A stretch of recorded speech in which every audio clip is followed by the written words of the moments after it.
Hi, it's James Harrison. I'm back for another lesson for you today. Today's lesson is more of a tip than it is a real lesson. I'm going to talk about how to get a good cross stick sound. What I mean by a cross stick, a rim click, whatever you want to call it, is to play the drum and the rim at the same time.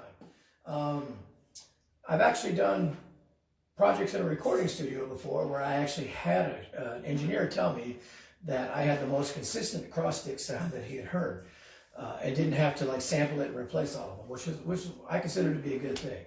So quickly what I'm going to do, this is an older Yamaha drum, and I've got a Vader 8D Jazz Classic. It's a hickory stick, probably along the lines of a 7A, maybe just a tad longer or something. But my tip is this. The one thing that I do more than anything, regardless of where you're going to play a cross stick, or if you're even going to do the back side of the stick, I'm not as big of a fan on that unless it's a reggae thing, is that the one thing that I've done from the beginning, first of all, I was taught by my teacher, was to try to get this nice wood resonant sound. And the way that I do that is, it may not look like when I play this cross stick, it may not look like it, but what I'm doing is I'm actually rebounding. So that stick is not touching the hoop. You may not see that on the video, but now you see that I pressed that, it's not. Here's a cross stick. I'm not going and staying into the room. This is burying it into the rim. This is rebounding. To me, hopefully you can hear that. There's a world of difference on the phone or in live playing.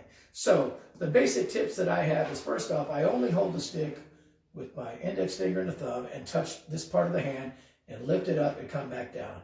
These three fingers muffle the drum like this. I don't do it this way. I do it that way. So I'm muffling the drum head from getting the resonance of the head. Not that I'm not letting the shell vibrate. I just want that nice woody tone. Another thing that I do is I take about a finger distance. I'm on a 14-inch drum right now, and go from the hoop to the edge of the tip of the stick. If I come back to the edge of the drum, now I also kind of picture the drum like a clock, and I'm in that kind of between 1 and 2 o'clock, roughly 2 o'clock. If I put the tip all the way to the edge, you can see it's a pretty thin sound. If I start moving out,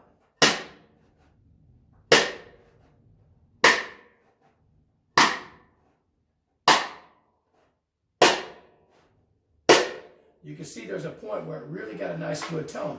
And it's roughly that amount of space from that joint to that joint on my finger. Put it there,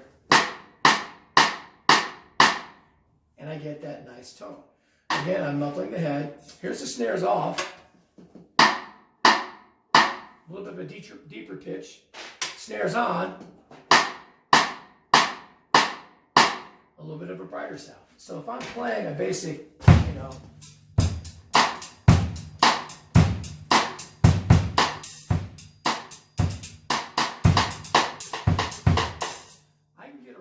consistent sound out of that cross stick. Again, it doesn't look like it, but I'm not burying it. I'm rebounding. That's buried. This rebounds. That's the biggest tip I can give on that. Another thing is, I don't do the back of the stick a lot, because it just doesn't have that much resonance. You can get close, and there's times when you don't want that heavy sound you might want. All right.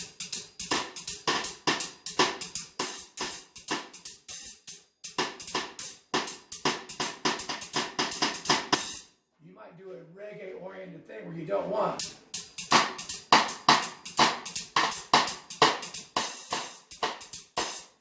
kind of a sound.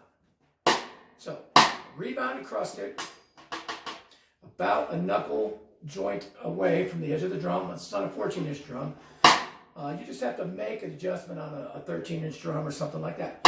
Again, I'm gonna grab a heavier stick. This is a Vader Keg 5B, much beefier stick.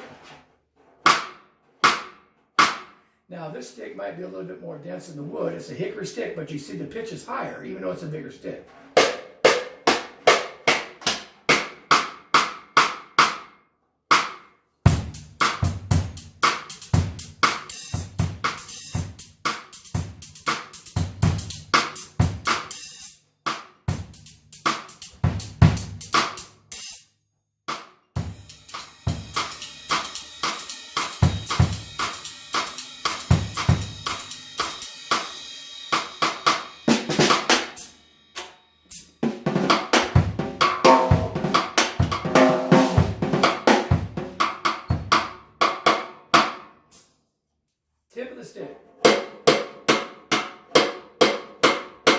see why I'm not as big of a fan of that sound. I like that woody sound. On this particular drum and this particular stick, I like that one. So depending on what type of music you're going to play, especially if you're going to do a recording, I highly recommend planting your hand, leaving it there about that distance away, and rebounding off the hoop to get a good cross stick sound. That's my tip for the day. Thanks.